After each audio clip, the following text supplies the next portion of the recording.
Hello बच्चों, कैसे हो सभी। फिर से स्वागत है आपका आपके अपने यूट्यूब चैनल एक्सपर्ट एकेडमी पर। और यहाँ पे आज मैं आपके लिए लेकर आ चुका हूँ जो साइंस का चैप्टर नंबर हमारा 2 रहने वाला है, एसिड बेस एंड साल्ट। कौन सा भी? एसिड बेस एंड साल्ट वाले चैप्टर से यहाँ से मैं आपके लिए टॉप 30 MCQ लेकर आ चुका हूँ। 30 MCQ यहाँ पे मैं लेकर आया हूँ और लगभग 30 MCQ में हम 80% चैप्टर कंप्लीट कर लेंगे। और यहाँ पे मैं रिएक्शंस को छोड़कर आपको सारा चैप्टर रिवाइज करवा दूंगा थोड़े से ही समय में। जहाँ से मतलब आप ये मत समझना कि आपके ओनली MCQ ही क्लियर हो रहे हैं, ये मत समझना। आपके पूरे चैप्टर का क्विक रिवीजन यहाँ से आपको मिलने वाला है। हर वीडियो, जिस भी चैप्टर की वीडियो आपको प्रोवाइड करवाई जाती है, एग्जाम तक मैं पूरे के पूरे 13 चैप्टर की वीडियो आपको प्रोवाइड करवा दूंगा, जो आपको एग्जाम देने के समय देखकर ही जानी है किसी भी हालत में। ठीक है ना। चलिए बात करते हैं पहले क्वेश्चन के बारे में कि लिटमस विलियन जो बैंगनी रंग का रंजक होता है किस पौधे से प्राप्त किया जाता है। तो यह साफ साफ NCERT के अंदर लिखा हुआ है कि लाइकेन नाम का एक पौधा होता है जहां से हमें यह प्राप्त होता है। ठीक है ना। तो लिटमस विलियन जो है वो बैंगनी रंग का रंजक होता है। वो कहां से प्राप्त होता है भाई? लाइकेन नाम के पौधे से प्राप्त होता है। बिल्कुल ध्यान में रखेंगे इस बात को। ठीक है। चलिए आगे बात करते हैं। अगला क्वेश्चन हमारा रहने वाला है, जल की स्थायी कठोरता को दूर करने के लिए कौन से यौगिक का उपयोग करते हैं। जल की स्थायी कठोरता की यहाँ पे बात कर रहा है। तो जल की स्थायी कठोरता को दूर करने के लिए भाई ध्यान देंगे आप। यहाँ पे जल की स्थायी कठोरता सोडियम क्लोराइड हो गया, सोडियम हाइड्रोजन कार्बोनेट हो गया, सोडियम कार्बोनेट मतलब धोने का सोडा हो गया। और यही हमारा राइट आंसर रहने वाला है, धोने का सोडा। जल की स्थायी कठोरता को दूर करने के लिए धोने का सोडा यानी कि सोडियम कार्बोनेट का उपयोग किया जाता है। और इसका फॉर्मूला हो जाएगा आपके पास Na2CO3.10H2O। क्या हो जाएगा बच्चों? 10H2O। ठीक है ना। ये आपके पास इसका फॉर्मूला हो जाएगा, ये ध्यान रखेंगे आप सभी। ठीक है। चलिए आगे बात करते हैं कि हमारे पेट में कौन सा अम्ल उत्पन्न होता है जो पाचन में सहायता करता है। तो सिंपल सी बात है, हमारे पेट में हाइड्रोक्लोरिक एसिड होता है, HCl होता है। ठीक है ना। जो क्या करता है? हमारे डाइजेस्टिव सिस्टम में या फिर डाइजेशन में हमारी हेल्प करता है। यहाँ पे मैं आपके लिए दोनों लैंग्वेज के क्वेश्चन आज लेकर आया हूँ। ठीक है ना। तो which acid is produce in our stomach that help in digestion. ये इंग्लिश मीडियम वाले बच्चों के लिए भी ये क्वेश्चन बहुत ज़्यादा हेल्पफुल रहने वाले हैं, चाहे वो RBSC बोर्ड के हों चाहे वो CBSE बोर्ड के हों। चलिए आगे बात करते हैं, प्लास्टर ऑफ पेरिस में कठोर होने का कारण क्या है। देखो भाई, प्लास्टर ऑफ पेरिस में क्या होता है बच्चों कि वह जैसे ही वो वाटर के संपर्क में आता है, प्लास्टर ऑफ पेरिस जो POP है ना, वो जैसे ही पानी के संपर्क में आएगा तो तुरंत क्या बना देगा भाई? जिप्सम बना देगा। क्या बना देगा? जिप्सम बना देगा, जिसके कारण वह क्या हो जाएगा? कठोर हो जाएगा। तो क्या ऑप्शन नंबर बी यहाँ पे ध्यान से देखो, क्या है? जल से संयोग कर जिप्सम बनाना, यही क्या है? इसकी कठोरता का कारण है। अगर हम इसको रिएक्शन के रूप में लिखना चाहें तो हम लिखेंगे CaSO4.12H2O। ये तो हो गया आपके पास प्लास्टर ऑफ पेरिस का सूत्र, ये प्लास्टर ऑफ पेरिस का फॉर्मूला हो गया, प्लस डेड H2O। ये जब इसको मिल जाएगा तो यहाँ पे हमारे पास बन जाएगा बच्चों CaSO4.2H2O। यहाँ पे हमारे पास प्रोडक्ट निकल के आ जाएगा और जिसको हम नाम देंगे किसका भाई? जिप्सम का। जिसको हम नाम देंगे जिप्सम का, यही आपका जिप्सम हो जाएगा। ध्यान देंगे इस बात पे सभी बच्चे। ठीक है ना। तो रिएक्शन भी याद रखेंगे। ठीक है। दूसरा मैं बता दूं, यदि हम जिप्सम को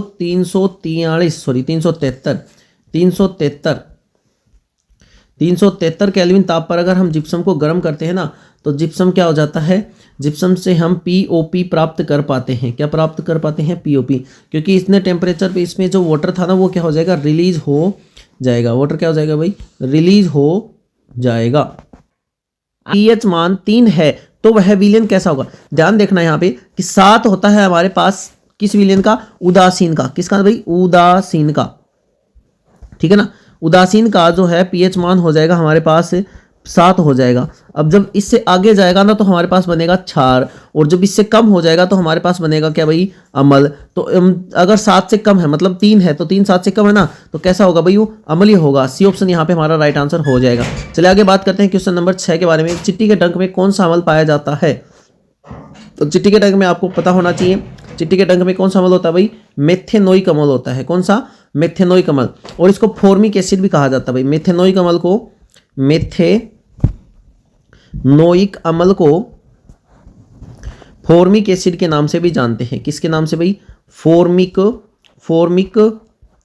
एसिड या फॉर्मिक अम्ल के नाम से भी इसको जाना जाता है, ध्यान रखेंगे आप। चलिए क्वेश्चन नंबर 7 के बारे में बात करते हैं।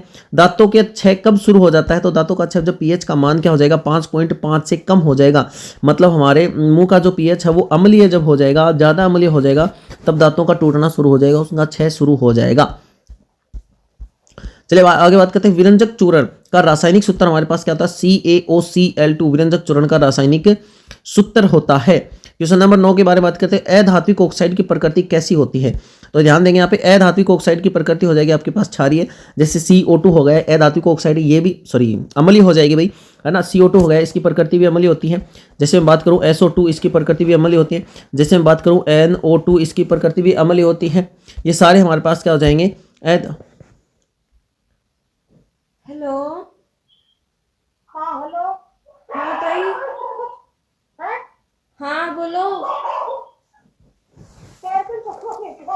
हाँ अच्छा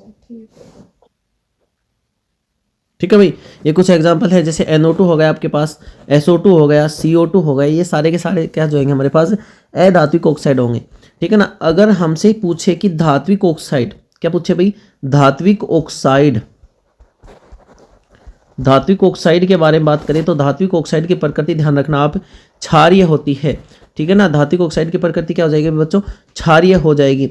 शुद्ध जल का पीएच कितना होता है, ये 7 होता है, मैं आपको बता चुका हूँ। उदासीन हो या शुद्ध जल हो, उनका पीएच क्या हो जाएगा, 7 हो जाएगा। जिप्सम को किस ताप पर गर्म करने पर प्लास्टर ऑफ पेरिस में बदल जाता है? तो अभी लिखा हुआ है 373 केल्विन ताप पर अगर हम जिप्सम को गर्म करेंगे तो वह प्लास्टर ऑफ पेरिस में बदल जाएगा। एक चीज ध्यान देना, यहाँ पे 373 को मैं यहाँ पे 100 डिग्री सेल्सियस भी लिख सकता हूँ, तो ध्यान देना, अगर वहाँ पे अगर 373 अगर आपको ऑप्शन में ना मिले तो 100 डिग्री सेल्सियस आपको जरूर मिलेगा, जिसको आपको राइट आंसर टिक कर देना है, ठीक है ना। चलिए आगे बात करते हैं। बेकिंग सोडा का रासायनिक नाम क्या है? बेकिंग सोडा की यहाँ पे बात कर रहा है, तो बेकिंग सोडा का हमारे पास सूत्र क्या होता है, देखना, NaHCO3। बेकिंग सोडा का सूत्र हो जाएगा हमारे पास NaHCO3, तो इसका रासायनिक नाम sodium hydrogen carbonate. Option B यहाँ पे आपका राइट आंसर हो जाएगा, ठीक है ना। ऑप्शन बी यहाँ पे हमारा राइट आंसर हो जाएगा भाई। सिरका में कौन सा अम्ल पाया जाता है? सिरका किसकी बात कर रहा भाई, सिरका की बात कर रहा, तो सिरका में हमारे पास हो जाएगा एसिटिक अम्ल। ध्यान रखें यहाँ पे, सिरका में कौन सा हो जाएगा भाई, एसिटिक अम्ल। चलिए आगे बात करते हैं। अम्ल और क्षार की अभिक्रिया करने से लवण और जल बनते हैं, इस अभिक्रिया को क्या कहा जाता है? तो देखो लवण बन जाएगा, देखो अम्ल प्लस क्षार क्या बना देगा, लवण बना देगा, तो इससे हमें पता चलता है। तो यह अभिक्रिया कौन सी भाई, उदासीनीकरण की अभिक्रिया है। कौन सी अभिक्रिया है, उदासीनीकरण की अभिक्रिया ये रहने वाली है। निम्नलिखित में से कौन सा प्रबल क्षार है? तो सबसे प्रबल क्षार इनमें से होता है NaOH, ठीक है ना। कौन सा होगा भाई, NaOH। चलिए आगे बात करते हैं क्वेश्चन नंबर 16 के बारे में। मिल्क ऑफ मैग्नीशिया MgOH का होल ट्वाइस किसके रूप में किया जाता है इसका उपयोग? तो उपयोग की पूछ रहा है, तो एंटी एसिड के रूप में या एंटा एसिड के रूप में इसका उपयोग किया जाता है। जब हमारे पेट में क्या हो जाएगी, ज़्यादा एसिडिटी हो जाएगी, तब उस एसिडिटी को क्या करने के लिए भाई, उदासीन करने के लिए हम किसका उपयोग करते हैं, एंटी एसिड के रूप में, क्योंकि यह प्रकृति किसकी होती है, कौन सी प्रकृति का होता है भाई, क्षारीय प्रकृति का होता है। कौन सी प्रकृति का होता है, क्षारीय प्रकृति का। चलिए आगे बात करते हैं क्वेश्चन नंबर 17 के बारे में। नीले लिटमस पत्र को लाल करने वाला पदार्थ, देखो हमारे पास 2 प्रकार के पदार्थ होते हैं, एक होता है अम्ल, और एक होते हैं क्षार, है ना। मतलब एसिड क्या हो जाएंगे आपके पास, एसिड, और एक हो जाएगा आपके पास बेस, ठीक है ना, एसिड और बेस। अब ध्यान देंगे यहाँ पे कि एसिड क्या करता है आपके पास, ब्लू से रेड में कन्वर्ट करता है, और बेस क्या करता है, रेड से ब्लू में कन्वर्ट करता है। तो यहाँ पे अगर हमसे क्या पूछा है, नीले से लाल में कन्वर्ट करने वाला कौन सा होता है भाई, अम्ल होता है, ठीक है ना, ध्यान देंगे यहाँ पे। चलिए आगे बात करते हैं। दही में कौन सा अम्ल पाया जाता है? तो लैक्टिक अम्ल पाया जाता है, बिल्कुल ध्यान से समझ लेंगे। अगला क्वेश्चन देखो यहाँ पे, क्वेश्चन नंबर 19। ताजे दूध का मान pH 6 होता है, जो pH मान है ताजे दूध का वह 6 होता है। दही बन जाने पर इसके pH में क्या परिवर्तन होगा? देखो मैंने अभी आपको बताया कि जब 7 होता है इसका शुद्ध जल का, 7 से कम हो जाएगा अम्ल हो जाएगा। क्या हो जाएगा भाई, तो अम्ल हो जाएगा, और ये क्या हो जाएगा, क्षार हो जाएगा। अब दही में हमें पता है क्या होता है, दही कैसा होता है भाई, दही में अभी हम पढ़ के आए हैं, लैक्टिक अम्ल होता है। क्या होता है भाई? लैक्टिक अम्ल होता है। लैक्टिक अम्ल होता है। जब अम्ल की बात करता है, सिंपल सा है कि इसका पीएच जो है कहीं ना कहीं 7 से कम होगा। इसका पीएच जो है वो कहीं ना कहीं क्या होगा दोस्तों? 7 से कम होगा। तो यहाँ पे भी हमें क्या करना है कि शुद्ध जल का पीएच, शुद्ध या ताजे दूध का पीएच मान इसने 6 बताया, तो अगर दही बन जाएगा तो उसका पीएच क्या हो जाएगा? और कम हो जाएगा, डिक्रीज हो जाएगा। ऑप्शन बी यहाँ पे आपका राइट आंसर हो जाएगा। चलिए क्वेश्चन नंबर 21 के बारे में बात करते हैं। टमाटर में प्राकृतिक अम्ल कौन सा मौजूद होता है? तो ऑक्सैलिक अम्ल की बात कर रहे हैं यहाँ पे। ऑक्सैलिक अम्ल जो होता है टमाटर में मौजूद होता है। क्वेश्चन नंबर 21 की बात करें, पीने वाले। अब यहाँ पे ध्यान से देखना कि 21 से लेकर 30 तक के क्वेश्चंस मैं आपके लिए वो लेकर आया हूँ जो चैप्टर के लास्ट में हमें जैसे दिया गया है, विरंजक चूर्ण दिया गया है, विरंजक चूर्ण दिया गया है, ठीक है ना, बेकिंग सोडा दिया गया है, बेकिंग सोडा दिया गया है, ठीक है। इसकी बात करें, अगर हम बात करें पीओपी दिया गया है, प्लास्टर ऑफ पेरिस, या फिर दूसरा हम बात करें प्लास्टर ऑफ पेरिस हो गया है ना, और एक हम बात करेंगे धोने का सोडा, धोने का सोडा। ये सारी चीज़ें जो 4 मटेरियल हमें दिए गए हैं, पदार्थ हमें दिए गए हैं, तो उनका कहाँ कहाँ पे उपयोग किया जाता है उनसे रिलेटेड क्वेश्चंस मैं लेकर आया हूँ 21 से लेकर 30 तक। कहा है कि पीने वाले जल को जीवाणुओं से मुक्त करने के लिए हम किसका उपयोग करते हैं भाई? पीने वाले जल को जीवाणुओं से मुक्त करने के लिए हम किसका उपयोग करते हैं? यहाँ पे ध्यान देंगे, विरंजक चूर्ण का हम उपयोग करते हैं पीने वाले जल को जीवाणुओं से मुक्त करने के लिए, ठीक है ना। अगला देखो, रसोई घर में स्वादिष्ट खस्ता पकौड़े बनाने के लिए किसका उपयोग किया जाता है? रसोई घर में स्वादिष्ट खस्ता पकौड़े बनाने के लिए किसका उपयोग किया जाता है भाई? ध्यान देंगे, यहाँ पे आपके पास हो जाएगा खस्ता पकौड़े बनाने के लिए सोडियम हाइड्रोजन कार्बोनेट, जिसको हम बेकिंग सोडा भी बोलते हैं। क्या बोलते हैं भाई? बेकिंग सोडा, बेकिंग सोडा भी हम इसको बोलते हैं। तो ये यहाँ पे आपका राइट आंसर हो जाएगा। फॉर्मूला आपके पास होता है NaHCO3। क्या हो जाएगा भाई? NaHCO3। चलिए अगले बात करते हैं, कांच, साबुन एवं कागज उद्योगों में किसका उपयोग होता है? कांच, साबुन एवं कागज उद्योग में किसका उपयोग होता है? तो यहाँ पे आपका राइट आंसर हो जाएगा धोने का सोडा, ठीक है ना, धोने का सोडा। चलो, धोने का सोडा हो गया, ठीक है। तो इसका सूत्र हो जाएगा आपके पास NaCO3, ठीक है ना, एक सेकेंड भाई, क्या हो जाएगा? Na2CO3, CO3.10H2O, ये आपके पास इसका फॉर्मूला हो जाएगा धोने का सोडा का। फॉर्मूला आपको बार बार मैं इसलिए बता रहा हूँ क्योंकि फॉर्मूले आपको याद रखने हैं, एग्जाम में पूछे जाते हैं, ठीक है ना। टूटी हुई हड्डियों की जगह को स्थिर करने के लिए डॉक्टर किसका उपयोग करता है? तो टूटी हुई हड्डियों को जोड़ने के लिए जो डॉक्टर है वो है प्लास्टर ऑफ पेरिस का उपयोग करता है, ठीक है ना, POP। इसका सूत्र आपके पास हो जाएगा CaSO4.12H2O, ठीक है ना, हाफ H2O। जिप्सम में क्या फर्क आ जाएगा? CaSO4.2H2O, इतना अंतर आ जाएगा, ठीक है ना, .2H2O। चलिए आगे बात करते हैं क्वेश्चन नंबर 25 के बारे में।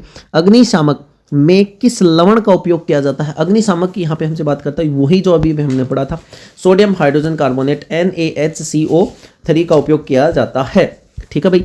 अगला नंबर क्वेश्चन हमारे, बोरेक्स जैसे सोडियम यौगिक में इसके उत्पादन में किसका उपयोग किया जाता है? तो इसमें भी धोने का सोडा, जो आपका सेकंड नंबर ऑप्शन है बी, यहाँ पे आपका राइट आंसर हो जाएगा। चलिए आगे बात करते हैं, खिलौने, सजावट का सामान और सतह को चिकना बनाने के लिए किसका उपयोग करते हैं? तो इसमें भी यहाँ पे आपका राइट आंसर होगा POP का ही उपयोग यहाँ पे किया जाता है, प्लास्टर ऑफ पेरिस का।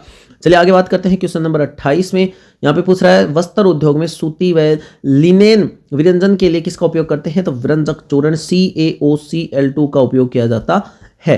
चलिए आगे बात करते हैं क्वेश्चन नंबर 29, बेकिंग पाउडर बनाने में बेकिंग सोडा में किस मंद खाद्य अम्ल का उपयोग करते हैं? तो यहाँ पे आपके पास हो जाएगा टार्ट्रिक अम्ल का उपयोग किया जाता है। चलिए क्वेश्चन नंबर 30 के बारे में बात करते हैं, घरों में सफाई के लिए सोडियम कार्बोनेट का उपयोग किया जाता है, वह कौन सा यौगिक है ना, किस रूप में किया जाता है? विरंजक चूर्ण, धोने का सोडा, बेकिंग सोडा, साधारण नमक। यह क्वेश्चन है आपका HW। इसका आंसर आप मुझे कमेंट सेक्शन में बताएंगे, ठीक है ना। बिल्कुल ध्यान से वीडियो को आई होप आपने समझा होगा, देखा होगा।